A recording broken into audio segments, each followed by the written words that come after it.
할렐루야. 아멘. 오늘은 주 하나님을 기억하라 라는 제목으로 이사야서 46장 5절에서 13절까지 말씀을 선포하겠습니다. 여러분, 주 하나님을 기억하라. 그럼 여러분들이 기억하시는 주님은 어떤 주님이십니까? 우리가 다 내가 체험한 하나님이 조금씩 달라요. 그런데 우리가 이제 아셔야 되는 게, 여기서 주 하나님을 기억하라 할 때 이 주 하나님은 바로 성경에 기록되어 있는 주님입니다. 제가 경험한 하나님이 어떤 부분은 더 강한, 이런 부분이 더 강하고, 또 여러분들이 경험한 하나님은 제가 경험하지 못한 다른 부분에서 더 크게 그런 하나님을 여러분들이 느끼실 거예요. 그래서 이제 오늘 말씀은 주 하나님을 기억하라 라는 것은 다시 주님께로 돌아와라, 하나님의 말씀으로 돌아와라 라는 뜻이 됩니다. 그리고 또한 여러분, 성경을 보면 실패한 역사가 많습니까? 성공한 역사가 더 많습니까? 그렇죠. 실패가 쭉 있는데 인간은 실패하는데 마지막에는 하나님은 반드시 성공하시잖아요. 인간은 계속 타락하는데 하나님이 구원하시잖아요.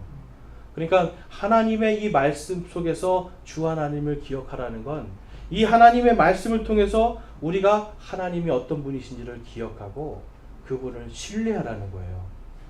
여러분, 하나님을 신뢰하는 게 하나님을 사랑하는 겁니다. 돈을 사랑하는 건 돈을 신뢰한다는 뜻이라고 제가 지난주에 말씀드렸어요. 나를 사랑하는 건 나를 신뢰하는 거예요. 그런데 성경에서 보니까 여러분, 나도 그렇고 돈도 그렇고 전부 다 풀은 마르고 꽃은 시들고 주의 말씀만 영원하시대요. 그러면 저와 여러분은 그 영원한 것을 딱 붙들고 기억하면 됩니다. 그래서 여러분, 우리가 이 땅을 살아가면서 정말 무엇을 기억해야 될까를 깊이 묵상할수록 하나님의 은혜가 더욱더 커집니다. 이제 오늘은 6.25 73주년이에요. 6.25가 벌써 73년이 됐더라고요. 6.25를 경험하신 분, 여기 한 분 계시죠? 네. 여러분, 6.25, 손 내려주십시오. 6.25라고 하는 게 이제 점점점, 이것을 경험하신 분들은 점점점 여러분 줄어들기 시작하죠. 그냥 알았다. 내가 6.25라는 거 내가 알았다. 아니면 6.25 끝났을 때 태어나서 보니 잿더미가 되어 있더라. 이제 이런 세대들이 이제 아직까지 계시는 거예요. 여러분, 전쟁이라는 것은 이 세상에 여러분 있어서는 안 되는 것입니다. 그런데 야고보서에 봤더니 사람의 탐욕으로 인해서 분쟁이 생긴대요. 탐욕을 사람이 가지고 이것이 점점점 커지면 전쟁이 일어나는 겁니다. 그래서 오늘날도 우리가 우크라이나와 이 러시아의 전쟁을 보고 있는데, 전쟁을 하면 안 될 텐데 라고 하면서 막상 여러분, 저와 여러분은 사실 아직도 전쟁 중이거든요. 여러분, 대한민국이 완전히 통일이 아직 안 됐죠. 네. 지금 어떤 상태입니까, 여러분? 네. 휴전이에요, 휴전. 우리 청년들은 여러분 휴전이기 때문에 아직도 군대를 가서 싸워야 돼요. 근데 보니까 어떤 사람들은 뭐 이제 평화롭게 우리가 뭘 하자, 우리가 이제 뭐 정전 선언을 하자, 전쟁이 끝났다고 선언하자. 여러분, 아무리 얘기를 해도 우리를 향해서 여러분 총뿌리가 겨누어져 있고 미사일이 계속해서 우리를 향해서 날아온다라면 여러분, 우리는 그거를 막아야 돼요. 전쟁이라는 건 여러분, 지금 우리 대한민국은 특별히 아직도 전쟁 중입니다. 그래서 우리는 더욱더 이 6.25라는 것을 통해서 우리가 다시 한번, 우리가 아직도 전쟁 중이구나, 아직도 우리에게는 완전한 평화가 있지 않구나라는 것을 깨닫게 되는 거예요. 여러분, 이 6.25 하면 여러분들은 어떤 생각이 드세요? 저는 6.25를 경험을 못 해봤지만 예전에 한번 여러분 기억나실 거예요. 이웅평 소령이라는 분이 미그기를 끌고 요 위로 날아갔습니다. 이 구파발 요 위로. 그때 제가 집에서 가만히 누워 있는데 이 저쪽 지금 예전에 구파발의 산 위에 대공포대가 있었어요. 그러니까 그 대공포대가 저희 집에서 한 200m 정도 떨어져 있는데 거기서 대공포를 쏘는데 여러분, 어떤 상황이 발생되는지 아세요? 사람이 진짜 오줌이 저린다라는 말이 딱 정말 너무 무서워가지고 어린 나이에 막 뛰어나왔어요. 뻥뻥뻥뻥 막 쏘는 거예요. 하늘을 향해서. 대공포대에서 포가 뻥뻥뻥 위로 쏘고 막 그 사이렌이 울리고, 그러니까 강아지들이 막 오줌 싸면서 이게 막 돌아다니고 제가 그래서 그때 느꼈어요. 야, 전쟁이 이렇게 무서운 거구나. 그때 여러분 구파발에 있던 사람들 많은 사람들이 피난 가방 메고 나오셨어요. 6.25 때 피난 경험하신 분들은 대공포 소리에 놀라서 피난 한다고 이불 보따리 써들고 나왔었어요. 근데 저는 잠깐 맛봤습니다. 전쟁의 한 조각을. 그런데 그게 얼마나 무서운지 지금도 생생해요. 그러니까 여러분 전쟁을 실제로 경험하신 분들은 이 전쟁이라는 말만 들어도 여러분 굉장히 무서운 거예요. 그래서 우리 이 지금 젊은 세대들은 어떻게 보면 아직도 무슨 색깔론이냐, 뭐 아직도 무슨 전쟁이냐, 여러분 이게 어르신들을 뭐 이런 뭐 아직도 그런 얘기를 할 게 아니에요. 왜냐하면 그 충격은 엄청나기 때문에. 근데 여러분 우리가 이 성경을 보면 성경도 계속해서 전쟁의 이야기들이 나와요. 근데 이 전쟁을 주관하시고 전쟁에 능하신 분이 누구시라고 성경에 기록하고 있어요? 하나님. 전쟁은 하나님께 속해져 있습니다. 여러분 우리가 경험했던 6.25 전쟁도 하나님께 속해져 있는 거예요. 6.25 전쟁 그 자체는 우리에게 크나큰 아픔이고 다시는 일어나서는 안 되는 일이지만, 그러나 하나님은 그 안에서도 또한 구원의 역사를 이루시고 하나님은 그 안에서도 하나님의 역사를 이루시는 걸 볼 수가 있어요. 오늘 본문 말씀이 9절에 보니까 이런 말씀이 있습니다. 너희는 옛적의 이전 일을 기억하라. 나는 하나님이요 나 외에는 다른 이가 없나니 나는 하나님이니라. 나 같은 이가 없느니라. 아멘. 당시에 유대인들은요 큰 위기에 처해 있었습니다. 지금 뭔가 여러분 이 사람들은 큰 위기에 처해 있었어요. 이 하나님을 믿는다라고는 하지만 그들 안에는 여러분 진정한 믿음이 없었습니다. 이게 첫 번째 큰 위기였고요. 하나님 외에 다른 신들이 있다라고 하면서 지금 이 바깥에 있는 이방 신들을 섬기고 그들의 나라들이 지금 자기들을 공격해 오려고 할 때 그 나라들과 뭔가 종교적으로 연합을 하려고 하고 하는 이러한 하나님 앞에서 타락한 모습들이 그들 안에 있었어요. 당시에는 여러분 전쟁은 신들과의 전쟁이었습니다. 그래서 강력한 나라가 작은 나라를 공격해서 점령하면 그 점령된 나라는 강력한 나라의 신을 믿어야 되는 거였어요. 그러니까 종교가 혼합된다는 건 여러분 결국은 뭐냐면 군사적인 연합도 같이 되는 거예요. 여러분 보통 어떤 나라가 우리랑 동맹을 맺어 주십시오 하고 손을 내밀어요? 힘이 강한 나라입니까? 힘이 약한 나라입니까? 힘이 약한 나라죠. 이스라엘은 자기들에게 진정한 왕이시고 만군의 주이신 하나님이 계심에도 불구하고 자기들을 본 거예요. 하나님을 본 것이 아니라 우리는 이렇게 약하다.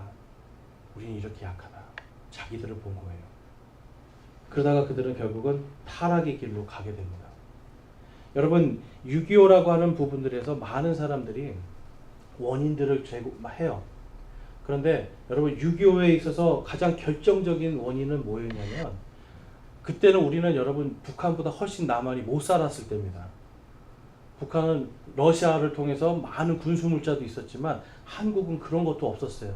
이제 막 해방돼서 뭐 이제 아무것도 정리가 안 된 상황이었어요.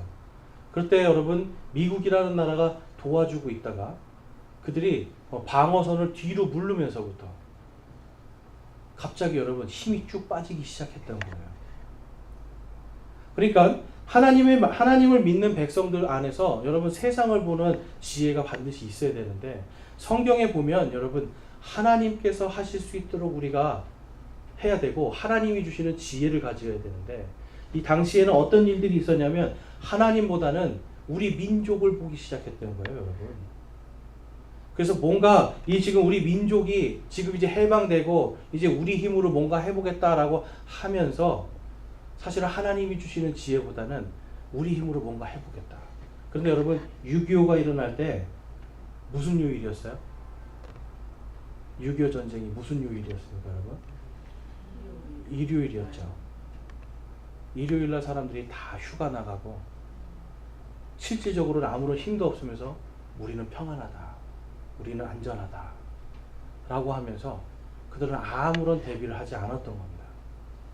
도와주는 나라도 없는데 실질적으로 아무런 대비도 하지 않고. 여러분, 제가 오늘 말씀드리고 싶은 것은 이 6.25 전쟁을 하는 데 있어서 여러분 영적인 원리들이 있었다라는 거예요. 특별히 여러분 교회들이 깨어있지 못했던 부분들이 가장 강했습니다. 그래서 오늘 이제 그런 부분들을 살펴볼 거고요. 또한 이 잠언 6장에 가보면 잠언 6장 20절에서 23절 말씀에 가보면 다음과 같은 말씀이 있습니다.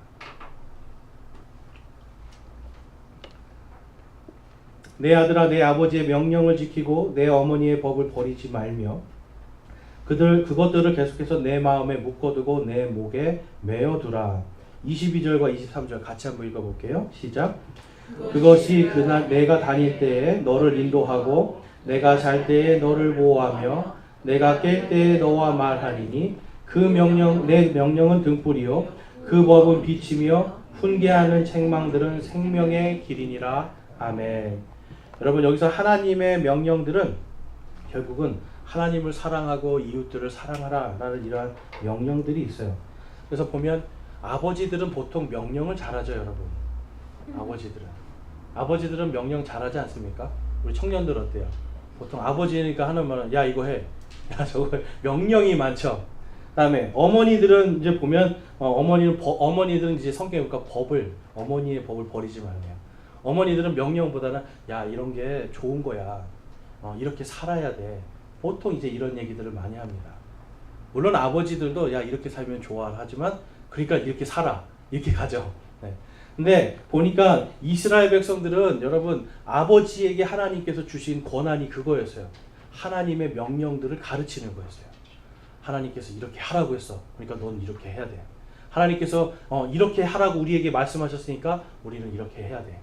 라고 하는 것들을 아버지들에게 가르치게 하시고, 또한 어머니들에게는 하나님께서 원하시는 것이 어떤 삶인가, 하나님이 원하시는 삶이 어떤 삶인가, 성경에 있는 여러 가지 삶 속에 있는 법들을 가르쳐 주었습니다. 그래서 유대인들은 여러분 결혼을 하면 1년 동안 같이 사는 게 아니라 따로 떨어져서 정혼의 시간을 가져요. 그 시간에 뭘 하는 거냐면 남편들은 아버지로서 하나님의 말씀으로 어떻게 잘 가정을 지킬까를 배워요. 그 다음에 아내는 엄마로부터 또 하나님의 자녀들을 어떻게 잘 키울 것인가, 남편들을 어떻게 하나님의 말씀대로 가정을 꾸릴 수 있는데 도움을 줄까 하는 하나님의 법들을 배우게 되는 겁니다. 그러니까 이러한 것들을 통해서 가정이 잘 이루어지는 거죠. 여러분 가정이 하나님의 가정이 돼야 돼요.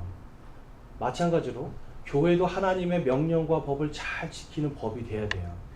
그런데 이 6.25 전쟁이 있기 전에 교회들이 그것을 하지 못했다라는 거예요. 여러분 이것이 그냥 단순히 그냥 뭐 그런 우리 한 가정이라고 생각하지만, 여러분 더 크게 봐서는 한 교회가 하나님의 명령과 법으로 잘 서려면 한 가정이 하나님의 말씀과 법으로 잘 서야 됩니다.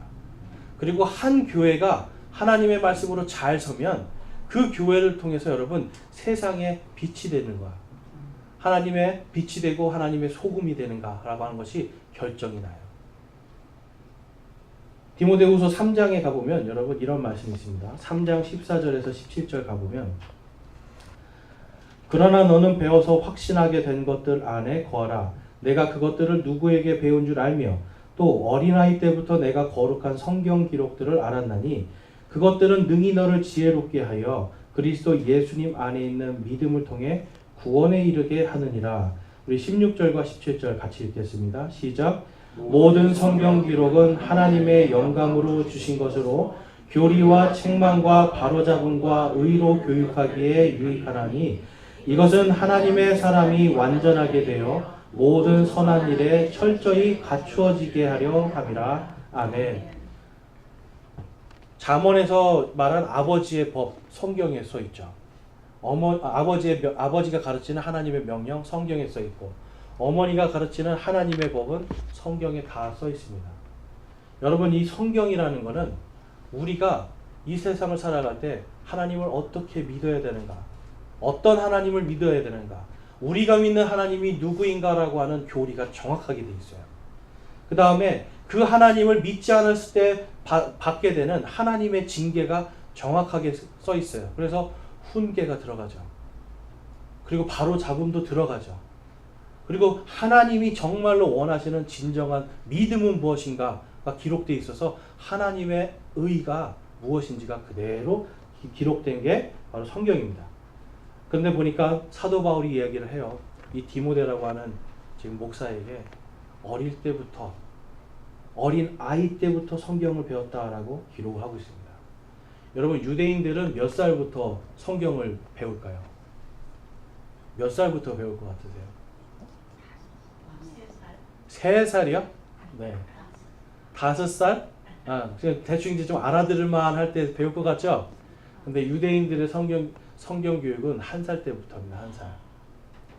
애가 못 알아들어도 1살 때부터 하나님의 창조 이야기를 이렇게 조곤조곤 얘기해 주는 거예요.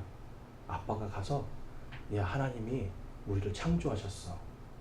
가르쳐 줘요. 또 가서 하나님이 아브라함이라는 사람을 불렀는데 하나님이 노아라는 사람을 불렀는데 막 하면서 아이한테 여러분 이거를 가르쳐 줘요. 그리고 또 엄마도 아이를 이렇게 하면서 하나님께서 믿음의 사람은 이런 사람들이었어. 하나님을 이렇게 하면서 아이가 들을 수 있는 좋은 축복의 말들을 하나님의 말씀을 1살 때부터 들려주는 거예요. 자, 이 중에 나는 그렇게 자녀를 키워봤다 하시는 없죠? 우리 청년들 꼭 그렇게 키우십시오. 자녀를 낳으면 1살 때부터 하나님의 말씀을 아버지가 안고 계속 가르쳐 주는 거예요. 자, 그럼 여러분 하나님이 왜 이러한 것들을 하게 했을까요? 왜 아이 때부터 부모를 통해서 성경을 가르치게 했을까요, 여러분? 요즘 저희가 전도 훈련 하는데 전도 훈련할 때 여러분 전도하려고 이렇게 말을 해보니까 어떠세요? 말을 하다 보니까 복음이 기억이 나죠? 조금 더 많이 내 안에 기억이 나죠? 여러분 성경을 가르치면서 하나님을 기억하는 겁니다. 하나님의 법을 가르치면서 엄마는 하나님을 기억하게 되고 하나님의 명령을 가르치면서 아빠는 하나님을 기억하게 돼요. 그리고 더 잘 가르쳐야 되니까 어떻게 돼요?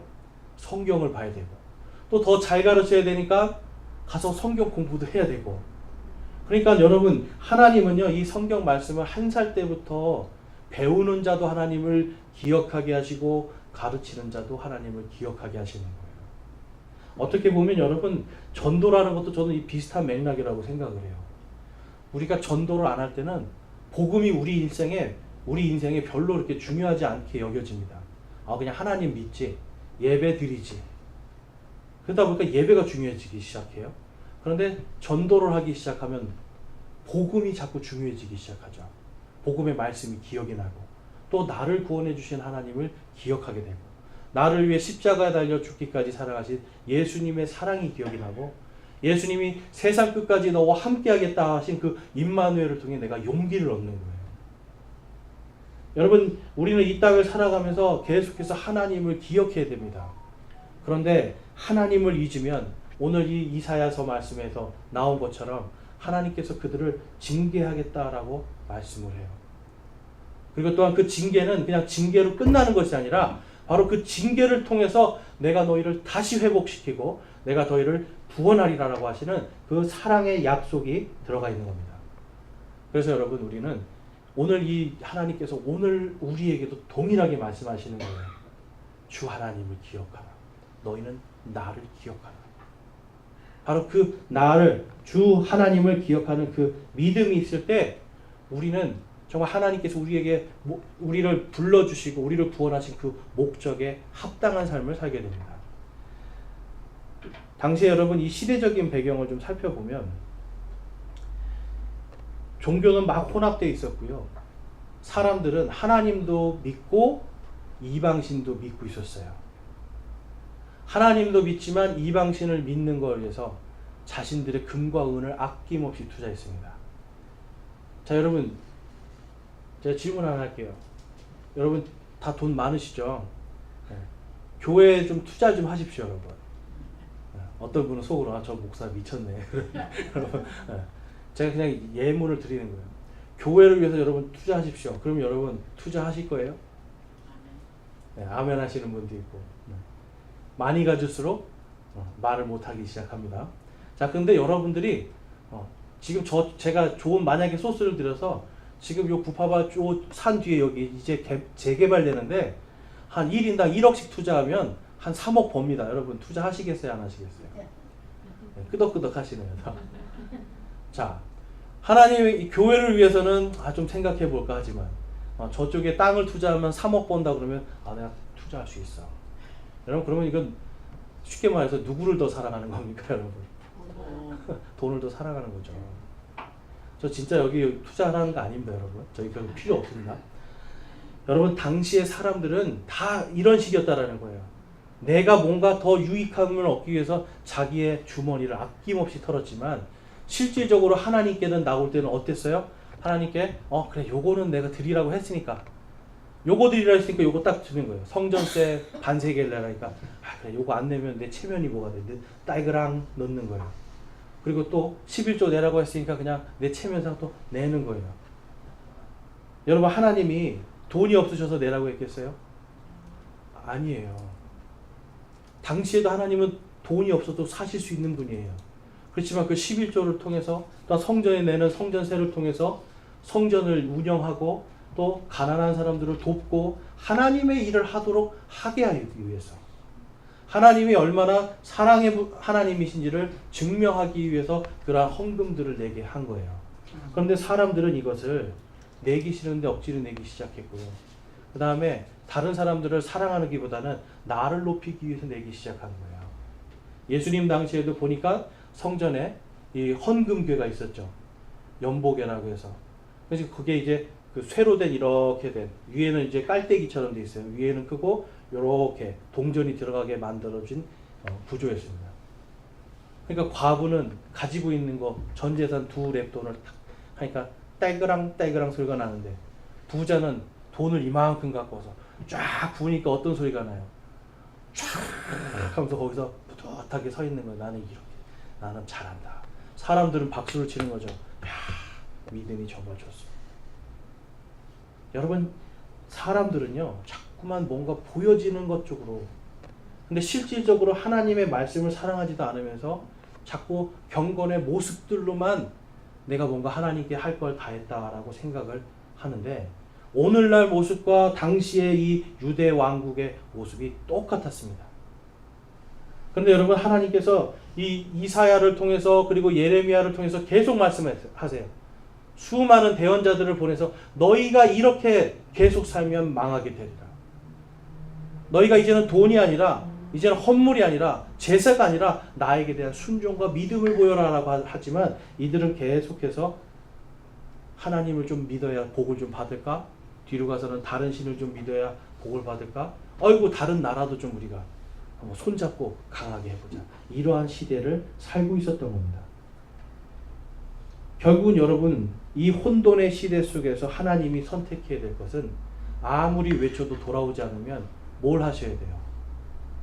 확실히 깨달을 수 있는 방법은 당시에는 전쟁이었어요. 신들의 전쟁이라고 말씀드렸죠. 우리 신과 다른 나라의 신이 전쟁이에요. 그러면 우리 신이 승리를 해야 신이 살아있구나 하죠. 근데 하나님은 1차적으로 지게 만드시죠. 지게 만들어요.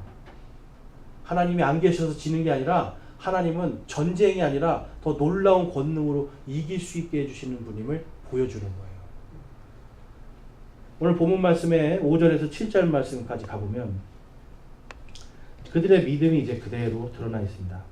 너희가 나를 누구와 같다 하겠으며 누구와 동등한 것으로 여기고 나를 비교하여 우리가 서로 같게 만들겠느냐? 그들이 주머니에서 금을 아낌없이 쏟아주고 은을 저울에 달며 금 세공업자를 고용하여 그것으로 신을 만들게 하고 참으로 엎드려 경배하는도다. 또 그들이 그것을 어깨에 매어 그것의 자리에 갖다 두면 그것이 서 있으나 자기 자리에서 능히 움직이지도 못하고 참으로 사람이 그것에게 부르짖어도 그것이 능히 응답하지 못하며 그의 고난에서 그를 구원하지도 못하느니라. 아멘. 요즘 말로 하면 여러분 부동산에다 투자하면 부동산이 여러분을 구원해 줄 수 있습니까? 부동산이 전쟁을 막아줄 수 있습니까? 여러분 사람들은 자꾸 쓸데없는 거에 자기의 어떤 소망을 두기 시작해요. 그런데 하나님은 그게 아니라는 거죠. 이 모든 우상들 다 치워버리라는 거예요. 너희가 나에게 돌아오고 나를 기억하라라고 말씀을 합니다. 결국은 여러분 하나님의 말씀이 우리를 살린 것처럼 하나님은 계속해서 말씀하는 거예요. 다 그만두고 나를 믿고 신뢰하라 라고 말씀합니다. 여러분은 하나님을 믿고 신뢰하세요? 그분의 말씀을 신뢰하세요? 네, 이 믿음을 여러분 꼭 기억하십시오. 하나님은 다른 것이 아니라 내가 기록된 이 말씀들을 꼭 기억하라는 거예요. 우리 목요일날 잠언에 대해서 배웠는데 여러분 잠언의 뜻이 뭐라고 제가 가르쳐 드렸나요?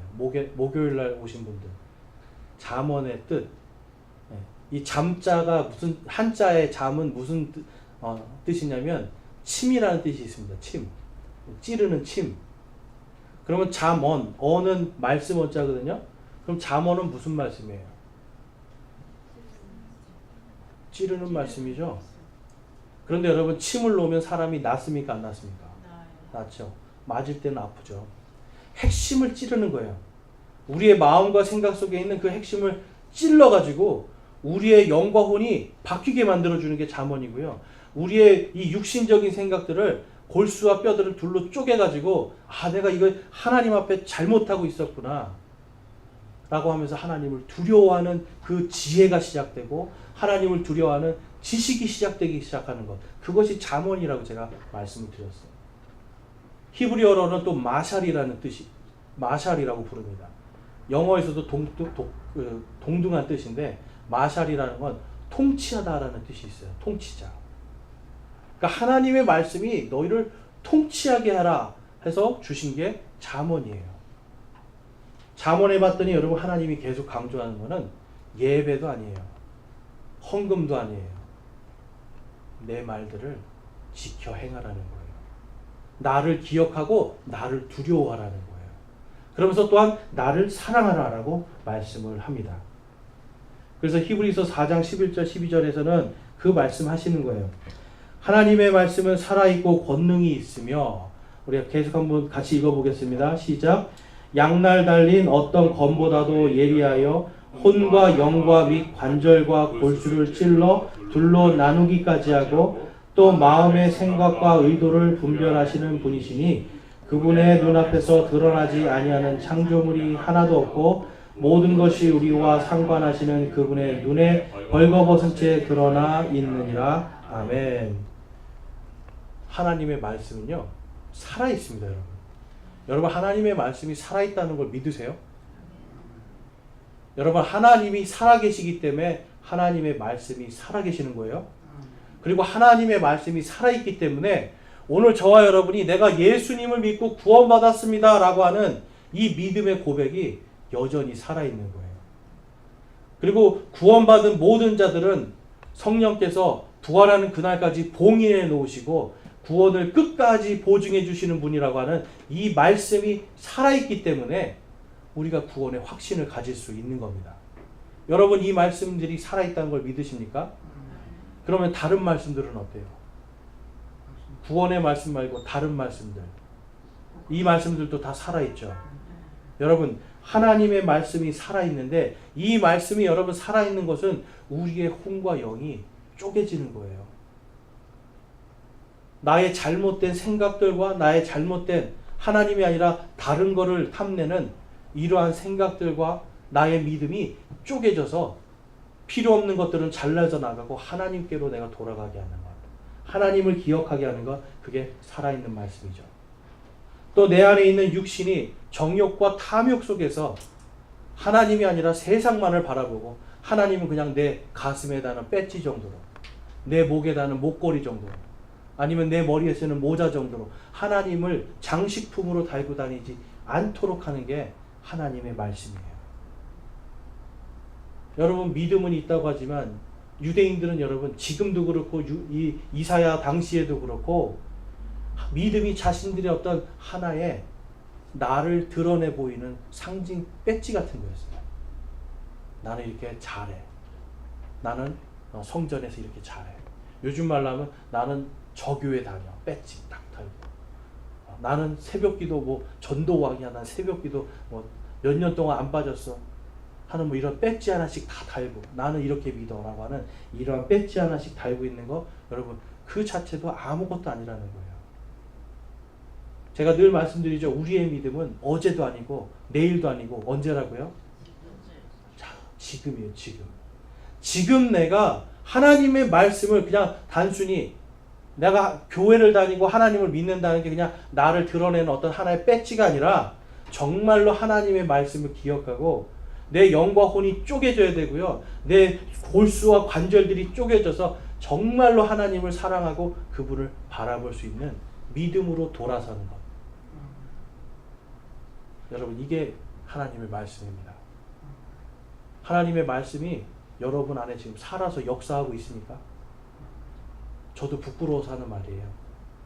우리가 정말로 하나님의 말씀이 오늘 내가 오늘의 신앙을 살고 있다라면 바로 오늘 이 말씀이 나를 쪼개어서 하나님 앞에 갈 수 있게 하는 그 말씀이 되게 해달라고 기도하셔야 돼요.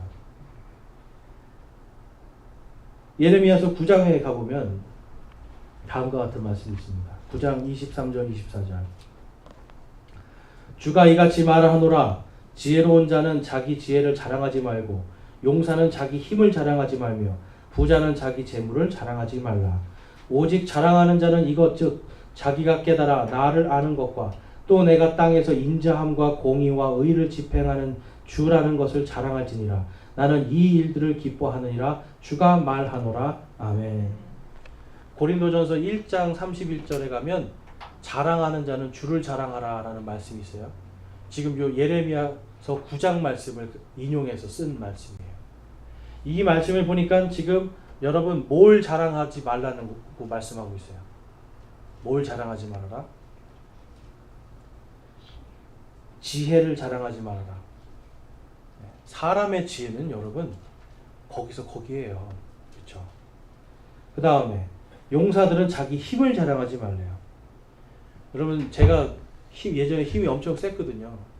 늘 하는 말이 힘 자랑하는 게 제일 무식한 거다 그랬어요. 여러분 힘 아무리 자랑해봤자 세상에 살아보니까 저보다 힘센 사람이 더 많더라고요. 그러니까 내 힘을 의지해봤자 소용이 없어요. 자, 그 다음에 부자는 자기 재물을 자랑하지 말라.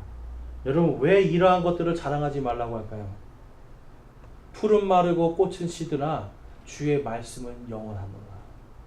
우리의 육체는 풀과 꽃과 같도다라고 성경이 말씀해요. 여러분 우리가 지금 뭔가 내가 지혜로워지고 세상에서 높아지려고 하는 이 열심과 노력들 결국은 다 말라질 것들이죠.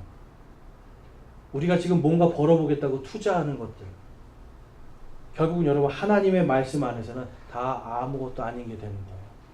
부자 다 되고 싶죠 여러분. 근데 여러분 우리 안에 우리 지체분의 한 분이 아주 귀한 간증을 해주셨어요. 망했더니 감사합니다 그러셨어요. 네.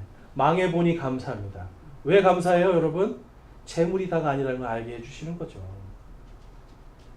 여러분 우리는요 늘 하나님의 말씀이 영원하시다고 하고 살아계시다고 믿는다라면 정말 하나님을 기억하면서 나의 영과 혼과 관절과 골수를 쪼개는 그 말씀이 내 안에서 살아 역사하도록 이 말씀에 우리 자신을 내어드려야 되는 겁니다.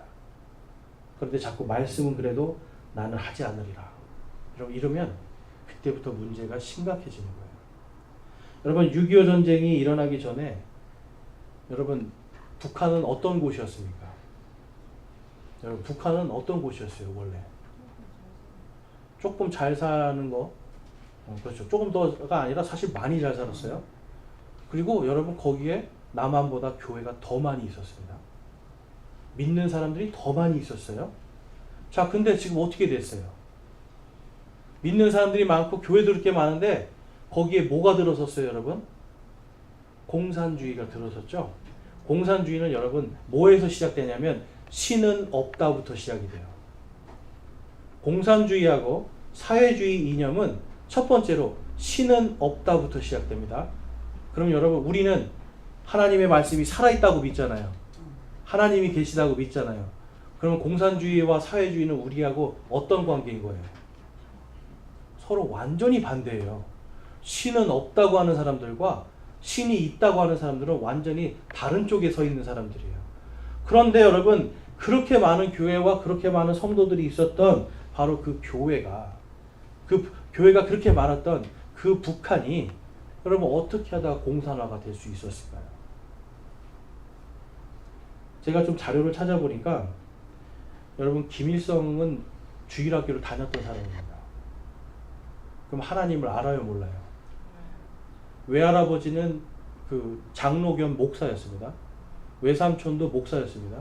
엄마 이름은 반석이 강반석, 반석 예수 그리스도의 반석. 엄마도 독실한 크리스찬이었어요. 그런데 왜 김일성은 공산주의를 따라갔을까요? 첫 번째, 여러분 어릴 때부터 신앙 교육이 안 된 거죠. 하나님의 말씀을 제대로 못 배운 거죠. 근데 이제 뭐냐면 제가 이제 좀 봤더니 이 외할아버지가 목사님인데 지금도 북한에서는 혁명의 영웅으로 불립니다. 그리고 이 외할아버지라는 사람이 어떤 학교를 세웠어요. 세운 학교. 근데 이 학교를 김일성 아버지가 혁명을 위해서는 사람은 공부를 해야 된다면서 혁명을 배우라고 그 학교를 보내줘요. 근데 여러분 당시에 이 혁명이라는 거는 성경의 혁명이 아니죠. 뭐였습니까, 여러분? 공산주의 혁명이었어요. 할아버지는 지금도 공산주의의 영웅이에요. 목사 겸 장로였는데. 그러면 여러분 뭔가가 잘못됐죠. 당시에 여러분 우리가 아셔야 되는 게 시대적으로 사람들이 일본에게 너무나 피해를 입다 보니까 독립운동을 하면 다 받아줬어요. 독립운동하는 사람들은 좋은 사람. 그러다 보니까 여러분 공산주의 무장투쟁하는 사람들도 독립운동, 이 일제시대 때는 독립운동한다는 걸로 영웅시해주고 다 받아들여줬어요. 그런데 지금 이 김일성이 다녔던 그 학교와 그 교회를 보면 이 교회가 믿고 있었던 것이 무엇인가 라고 봤더니 이 교회가 이제 북장로교회의 미국에 있는 북장로교회의 교리를 따라갔는데 이 북장로교회는 지금 뭘로 바뀌었냐면 미국의 PCUSA라고 하는 교단으로 바뀌었습니다. 이름이. 그러니까 이 교단이 하는 거는 뭐냐면 동성애를 지지를 하고 동성애 결혼도 허용해주고 동성애자를 목사로 세워주고 그 다음에 WCC라는 것도 찬성해주고 이 북장로교회는요 철저하게 자유주의 신학을 갖고 있었던 사람들이에요. 예수님만으로 구원받는 게 아니라 뭔가 인간을 해방시켜 줄 수 있다. 가난한 자들은 선한 것이고 부자들은 악하다라고 하는 이러한 공산주의 신학을 갖고 있었던 거였어요. 그러니까 거기 가서 지금 한 교회가 잘못된 거 바로 그 교회에 가서 여러분 배운 사람이 누구냐면 김일성이에요. 어머니도 믿고 다 독실한 집안이었는데 잘못된 하나님의 말씀을 배웠죠. 한 교회, 한 학교가 잘못됐더니 공산주의를 따라가는 이런 김일성 같은 사람들이 나오더라. 요즘도 여러분 우리나라에서 많은 교회들이 WCC라는 운동을 합니다. 이게 뭐냐면 세계 교회 협의회라는 거예요. 온 세상 교회가 다 하나로 연합하자라는 모임이에요. 취지는 좋죠. 그런데 이슬람도 교회고 불교도 교회고 저 무당 굿하는 것도 교회고 다 교회라는 거예요. 다 받아들이자. 근데 여러분 이 WCC가 처음 생긴 게 어디냐면 바로 공산주의 국가에서 시작이 됩니다.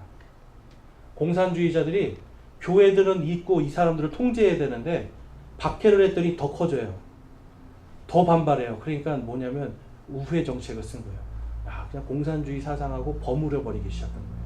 그게 WCC의 이념인데 오늘날 여러분 대한민국도 수많은 우리가 아는 정말 대형 교회들, 대형 교단들이 그거를 다 지지하기 시작해요. 이제는 여러분 미국도 그걸 지지하기 그런 교회들이 많아지고 있고요. 점점 여러분 이게 그냥 세계적인 추세가 돼가고 있습니다.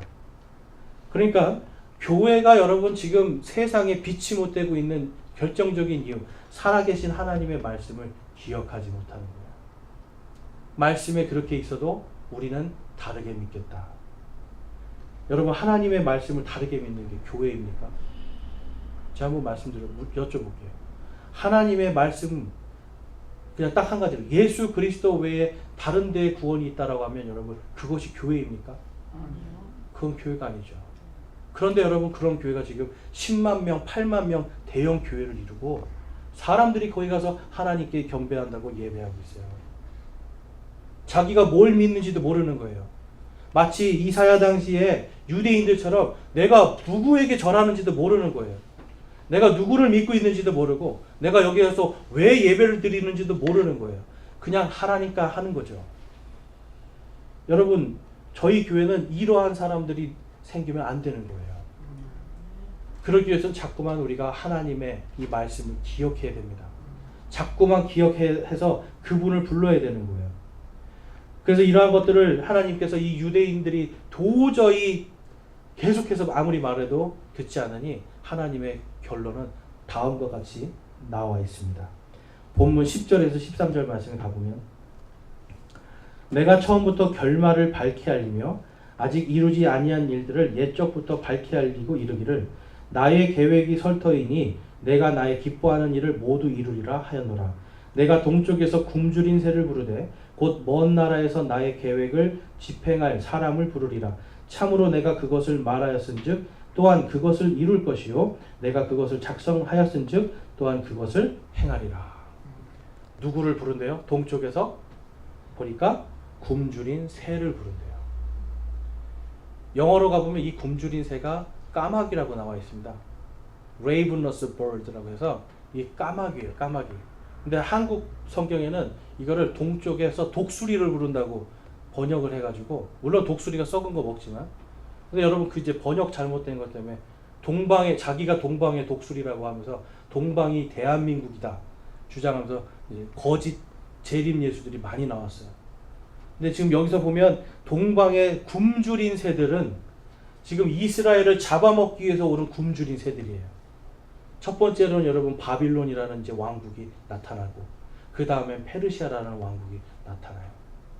하나님께서는 여러분 이들이 도저히 말을 듣지 않으니까 70년 동안 이들을 완전히 멸망시켜서 70년 동안 포로 생활하고 이 땅을 황폐하게 만들어버리고 하나님이 없으면 살 수 없는 민족으로 바꿔버리시는 거예요.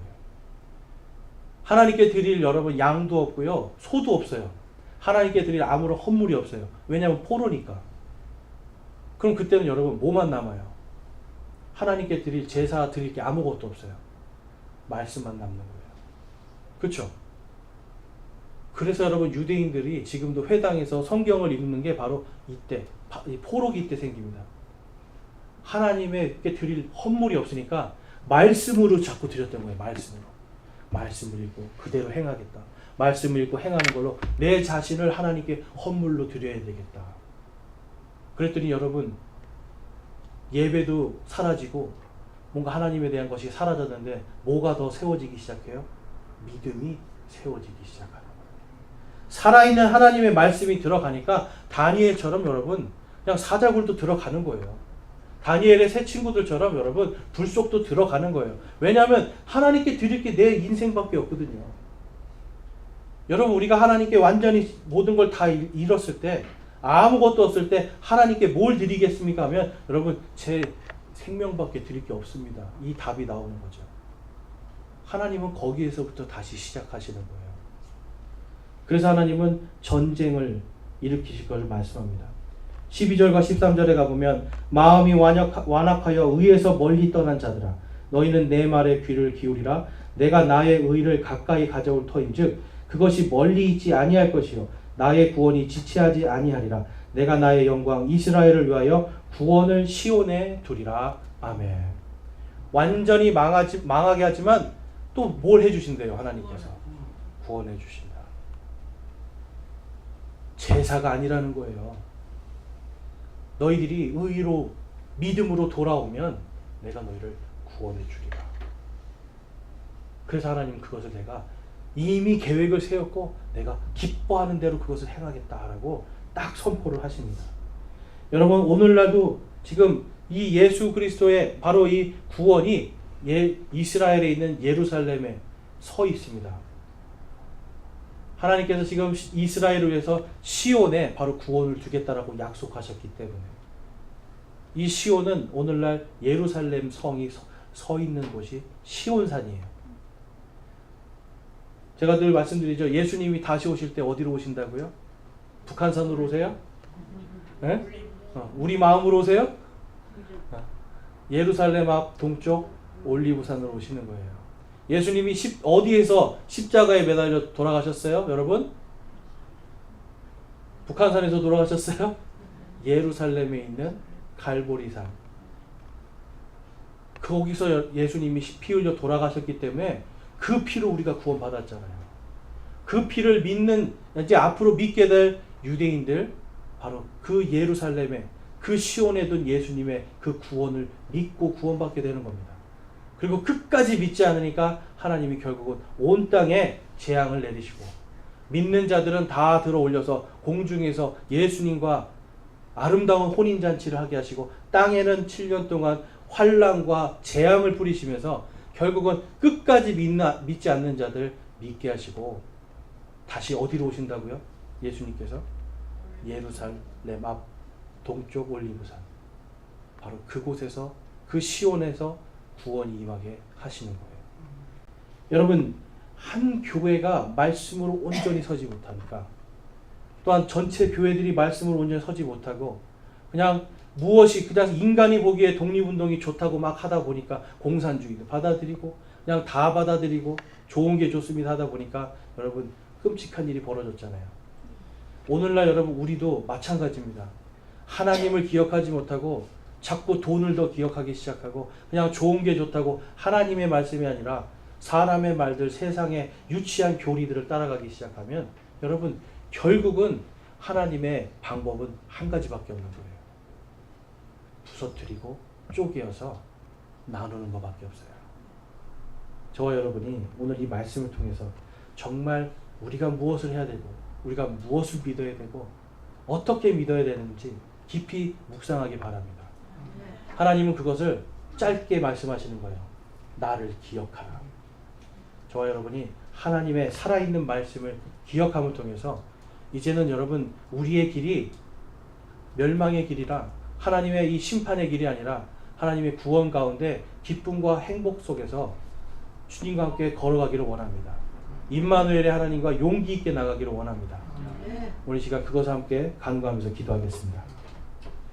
이 시간 우리 기도할 때 정말 내 안에 온전히 하나님의 말씀이 살아있는가 여러분 돌아보시면서 내가 주님 이제는 지금까지 내 뜻대로 살았지만 이제는 내 안에 그리고 내 손에 쥐어진 이 살아계신 하나님의 말씀을 기억하며 살겠습니다라고 결단하고 소망하기 원합니다. 함께 기도하겠습니다.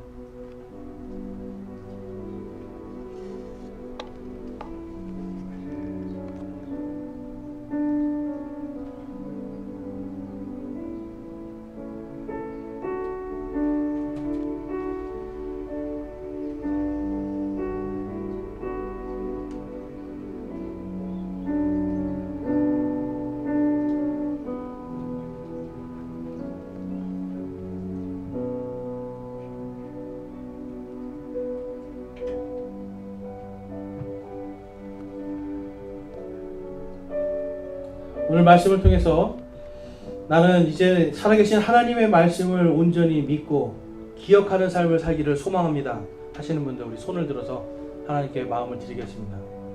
내가 이제는 세상의 지혜와 또한 나의 힘과 재물을 신뢰하는 것이 아니라 살아계신 하나님의 말씀을 신뢰하기를 원합니다 하시는 분들, 그렇게 살기를 소망합니다 하시는 분들 손 들어주시기 바랍니다.